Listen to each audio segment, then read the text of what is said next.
One rank one pension revision को लेकर एक बार फिर से बैठी मीटिंग। जी हां, हमारे सभी भूतपूर्व सैनिक काफी गुस्से में हैं और वन रैंक वन पेंशन का जो बेसब्री से हमारे भूतपूर्व लाखों सैनिक इंतजार कर रहे हैं दोस्तों, उसको लेकर हमारे पेंशन धारक काफी अग्रेसिव हो चुके हैं सरकार के खिलाफ।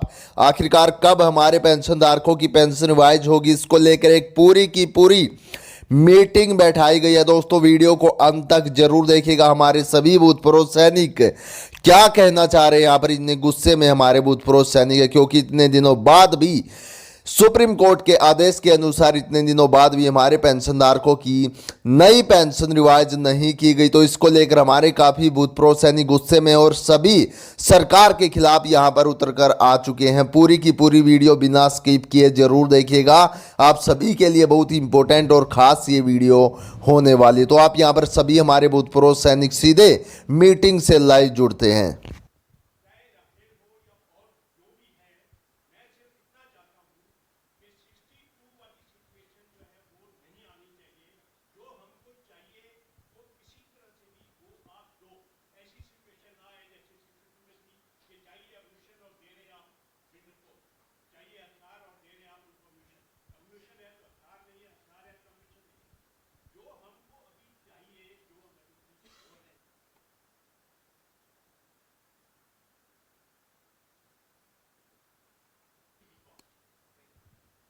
Mr. Gandhi, my introduction, I'm Major General Kuldeep Sindhu.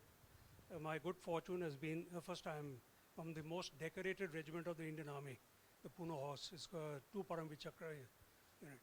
So my good fortune was the Pune Horse. This is the one which Colonel Tarapur you must have heard. Well, these are all British designations. It was raised as the auxiliary, this thing in 1816 in Pune. And amalgamation. It's a highly decorated regiment. Arun Ketapal was from this regiment and Colonel Tarapur. One got a PVC in 65, one got a PVC in 71. That's just as a background. My good fortune was that I was at a place where I could see all these things happening like OROP, ECHS. I raised the ECHS. I was the first managing director and I raised it during the time when Pranab Mukherjee was the defense minister. Now, as far as the one rank, one pension is concerned, other things which are mentioned about lateral sidestepping, I'm not sure whether you're aware that under Mrs. Indira Gandhi, there was a commission which was authorized called the KP Singh Deo Report of 1984. It is a document which has to be read and this thing seen. It has been buried by government after government. It talks about soldiers being laterally sidestepped to like the ITBF or BSF or so and so. There's been resistance from the Home Ministry for doing this. We have got highly decorated people, highly experienced people who are not being used. Now you tell me, you would never have heard of a case where something happens, a retired judge is put in charge, something happens, a retired bureaucrat is, why not a lieutenant general, why not a major general, why not an air marshal? On an air investigation, you are putting this thing retired IAS officer, not a, all these people highly qualified, they are not being utilized. And it's mentioned inside that. One rank, one pension has been mentioned inside that. This origin was in 1983-84, when your grandmother was there as the prime minister, it was mentioned. And she had said, yes, we look at it, and so that was the start to it. Next point. All this sidestepping, there is a department called the SCOPE, Standing Committee of Public Enterprises. Everything is made to suit the bureaucrats. What about the ex-servicemen? They get nothing out of it. Today, it has been mentioned in Parliament also that the CAPF and the paramilitary forces are almost the same amount as that of the army or the three services. If that be so, then why is the army called every now and then? Kumbh Mela, this Mela, that Mela. Are there other people just meant to earn their pay and go home? There's no accountability for them. So if you're going to take a portion of the government's stake and earn from that, you have to deliver also. Unfortunately, they're not delivering. All these things like, your Ganga Clean program and all, are, when I was the Director General Resettlement, these are there on record. Military Commission, we asked for it. We said, okay, we will have ex-servicemen do the Ganga cleaning. Why are regular soldiers doing it? Regular soldiers are meant to train for a war. They should not be doing all these things. Next, then about the ECHS, the mismanagement of funds not being given. This was an assurance given by then Prime Minister Mr.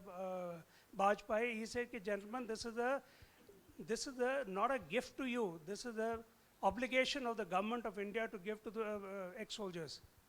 Today, the government turns and says, we don't have money. And I can tell you for a fact, he said, this scheme will never be wanting for money.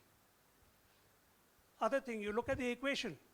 In 1947, when India became an independent country, that time the police superintendent used to be called as police kaptan. Today, like somebody mentioned, they are wearing the gorget, the ranks of major generals and lieutenant generals. It looks ridiculous. I mean, this is the place where people have worked their way through. They're highly, they're motivated a lot. So we need to look at all these things. And I think, as far as the Rafale is concerned, I'm not going to say because I have no idea about it at all, except to say that an individual is never authorized to carry out negotiations.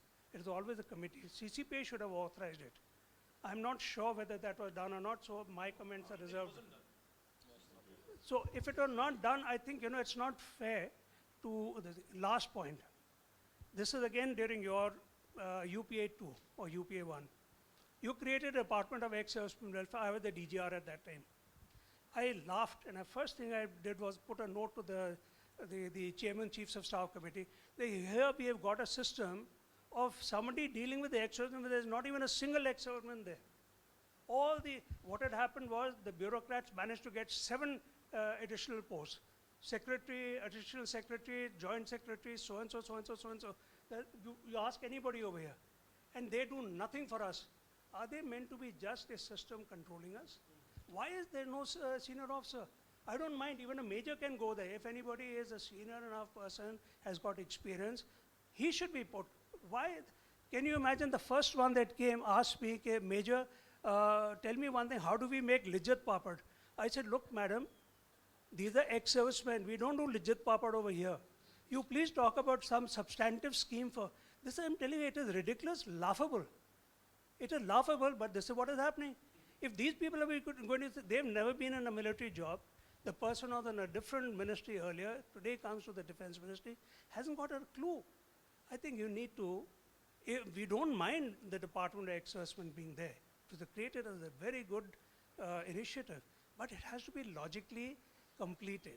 It has to be fulfilled in the correct spirit that it was. Thank you. Thank you, General Sir. I have a request to make.